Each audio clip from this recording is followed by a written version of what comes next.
The Honourable Bill English, Acting Prime Minister. Mr Speaker, I seek leave to move a motion without notice condemning the terrorist attacks in Paris on Friday the 13th of November. Is there any objection to that course of action being followed? There is none. The Honourable Bill English, Acting Prime Minister.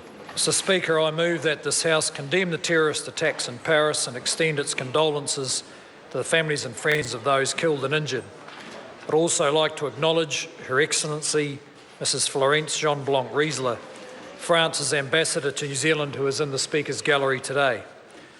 Mr Speaker, New Zealanders were deeply shocked by the brutal events that unfolded in Paris 3 days ago. Our hearts go out to the innocent people caught up in this despicable act of terrorism.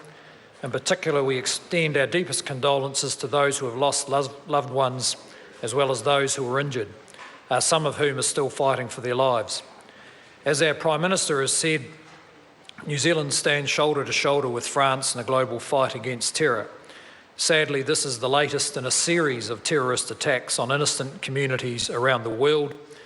Like France, New Zealand values, if not takes for granted, peace, security and freedom. These attacks in Paris were directed at these core values.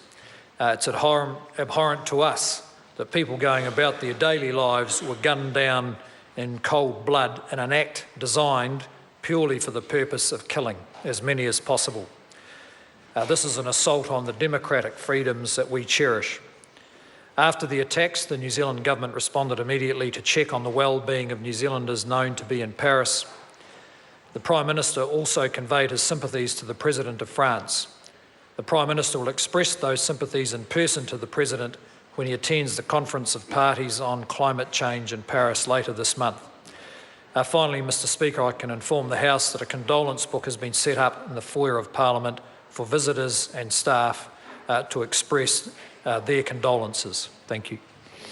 The question is that the motion be agreed to. Andrew Little.